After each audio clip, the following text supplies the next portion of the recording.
Hello Mila, hello Jack, hello everybody else who's watching, and welcome to Storytime with Grandad. Today's book is from the Animals of Farthing Wood, and it is The Adventures of Mole. Mole held tightly onto Badger's back. Behind him he could see all the animals of Farthing Wood, hopping, running and crawling along.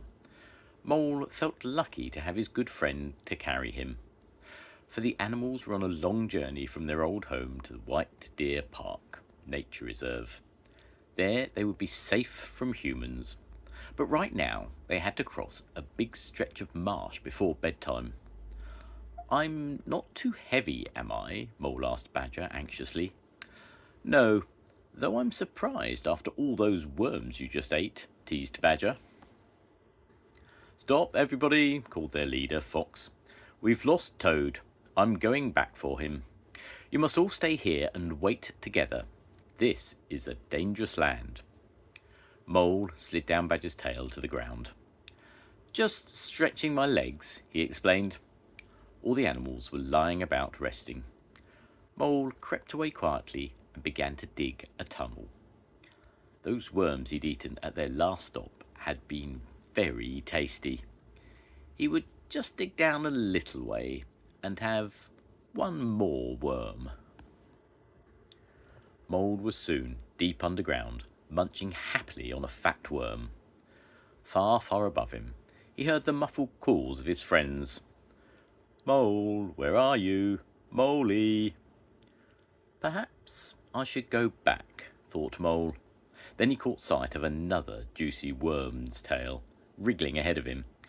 "I'll just try this one quickly, then I'll go back to the others." Mole started digging towards the tempting worm. Delicious. Mole licked his lips. Maybe if he went just a little further. His friends weren't calling for him anymore. Perhaps they were having another rest. Splash! What was that? Mole put his paw to his head. It was wet. Splash! Mole looked up, and splash! Water fell into his eyes. Water was dripping down into his tunnel. He'd better hurry back. But when Mole started to climb up the tunnel, a wave of water soaked his fur. "I'll just have to find another way out," panicked Mole. He turned round and started tunnelling fast. As Mole tunnelled on, the earth got warmer and warmer. Soon his paws were stinging from the heat. He stopped, panting for breath and wiping sweat from his forehead. "Oh, why does everything bad always happen to me?" he wailed. "If I go on, I'll burn. And if I go back, I'll drown. But it's all my own fault." Mole sat down and started to howl. "Oh, Badger, Badger, somebody help me." Nobody heard Mole's cries. He wiped his eyes and sat down to think. "I can't give up," he told himself bravely. Badger wouldn't. "I shall have to stay here and see what happens. And I promise if I ever get out of here, I'll never be greedy again. I promise, I promise." Mole lay and sobbed himself to sleep. Thump, thump. Mole jumped out of his doze. What was that? Thump, thump. Human footsteps? Mole listened to the sound above him fade away. Perhaps the humans have stopped the water, thought Mole. I could try tunnelling up again. It's getting too hot to stay here anyway. "It's cooler," gasped Mole, tunnelling hard for the surface. At last he broke free above ground. But what was that strange burning smell? Mole's nose twitched as he squinted about him in the bright daylight. All he could see was black earth and smoking grass. Where was the lovely green marsh? And where were all his friends? "Oh, Badger, oh, Fox, what's happened? I'm all alone, all alone." Mole rested his head on his paws and wept. He was crying so hard that he did not notice the human towering above him. Suddenly, Mole felt himself flying up through the air. Something had picked him up, and he was held by a human hand.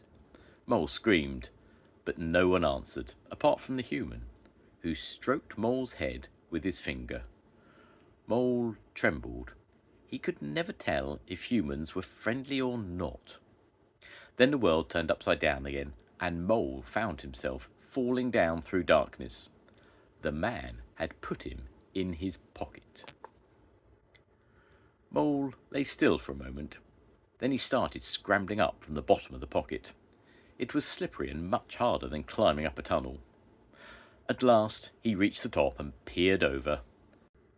The ground was so far away it made Mole feel dizzy just looking. He'd never been so high up in his life before. He tried to shout, but nothing came out of his mouth. Suddenly the man started to run. Mole was jolted back inside the pocket and fell to the bottom. Then there was stillness. Mole lay stunned for a while. Then he blinked and started to climb towards a chink of light. When he peered out of the pocket again, Mole saw more humans around, hosing a huge blazing fire with water. So that was why his tunnel had been wet, and why it had been so hot too. Had the other animals escaped? Was Mole the only one left from Farthing Wood? Mole realised he didn't have time to think any more about what had happened to his friends. Looking around him, he saw that the jacket he was in had been taken off by his human and left hanging on a fire engine. This was his chance of freedom. Mole clambered out of the pocket, swung from the edge, and then dropped to the ground. He sighed with relief to feel solid earth under his paws again. But where should he go? Were any of his friends left for him to find? Mole felt very wobbly. He wandered about, hardly noticing the big human feet he was so near. The daylight and the fire were all too bright for his eyes, so little Mole did not see that his friends were very close. Out of nowhere, Mole felt a cool snout nuzzling him. No, it couldn't be. Yes, it was his friend Fox, come to rescue him. The birds are distracting the humans, but we must hurry. Mole clutched Fox's fiery red tail, and once again that day felt himself hurtling through space. Fox ran with Mole through some shallow water to an island. Peeping out from Fox's bushy tail, Mole could see that all his friends were waiting for them. They had found somewhere safe to escape from the fire, which the falling rain would help to put out. And Mole wasn't lost anymore. All the animals cheered, but Mole hid his face shyly. He thought they must be cheering for Fox's bravery, not for his return. Badger picked up Mole in both paws. "I'm sorry," Mole blurted out. "I promise I'll never be greedy. And I don't mind if you don't want to be friends with me anymore." "Don't be silly, Mole," said Badger. "I really missed you. Do you want to ride on my back?" "I think I'll walk for a bit, thank you very much, Badger. I've had rather a lot of rides today, for a mole." The end. Goodbye, Mila. Goodbye, Jack. I'll see you soon. Goodbye, everybody.